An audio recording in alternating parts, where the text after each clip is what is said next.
we came in to have a two-day conversation with the British government, basically on the issue of Kenya's program with them, the UKAEF, focusing on the renewal and modernization of the Nairobi Railway City.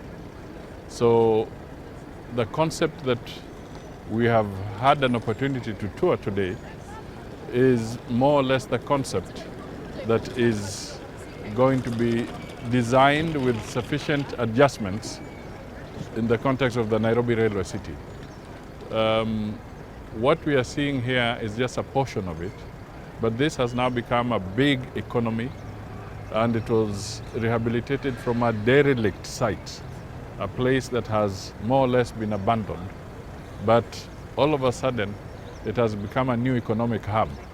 So every day, every hour, they have about 28,000 people transiting and moving in this station. So it's a serious economic hub, and this is one of the key arrangements or programs that the President of Kenya has been working on as part of reviving the economy in key sectors. So you can imagine if we alter the whole of the railway city, improve on transport, improve on connectivity, bring new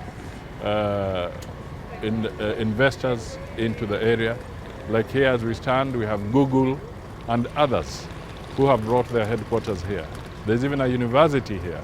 So this is the kind of concept that is being planned for the railway city in Nairobi, modernizing our railway station, which is historic, and then developing the facilities around it.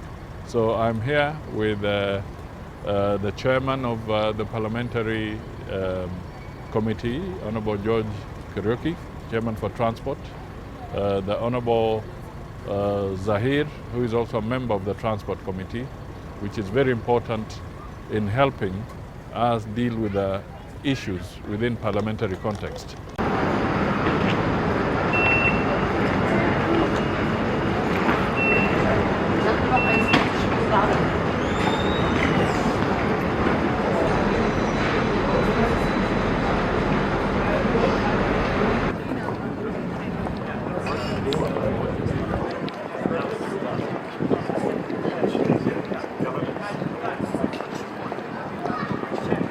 Old industrial buildings, and we are the piece of land between the two stations. It was covered in rail infrastructure, tracks, old warehouses in 2000.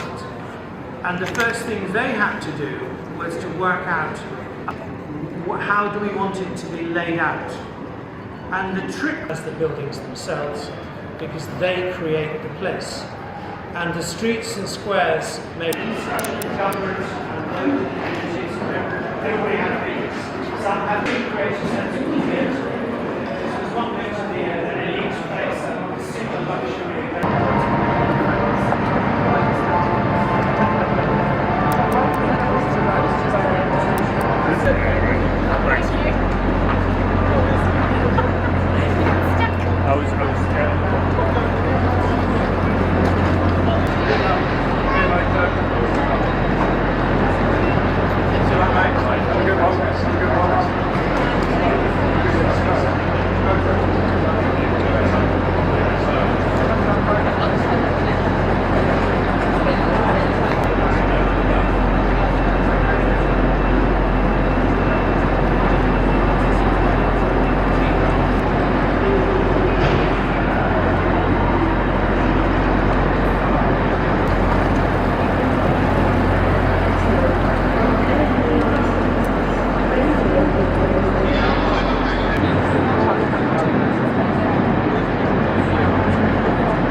Where you from, boss? Shapes and heights and bulbs, agreement on all of that. Now there's the Google headquarters, this building here, which is just being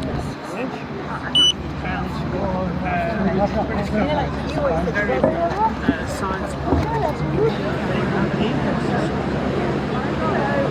based on energy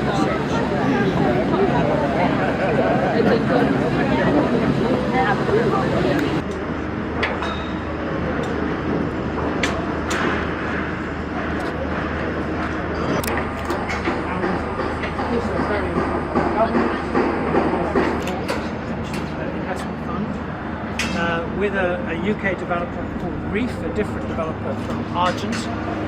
And the building over there, which you can see nearing completion, the taller buildings, that is our new eye hospital.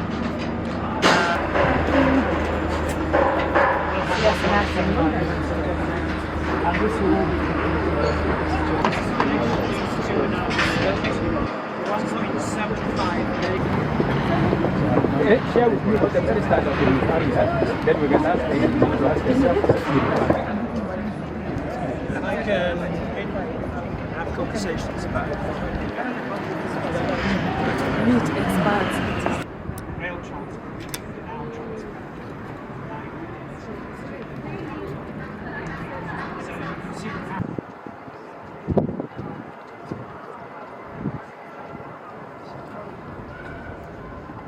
again. And this is now a very, very important research centre. And it's going to have an involvement like this. So just a sort of simple. Architecture has changed. Yeah, but the city was still here in the feature of London over the last 100 years. And then he set out a plan which he worked with Richard Rogers, the famous architect, for infrastructure in particular. Often that was post-industrial land where you had railway lands, or make sure that because you had connectivity and public transport that was at those centres. So Wembley Stadium is the first you'll see up here, and that it's the National Rent Properties, quite an intense piece of development there up in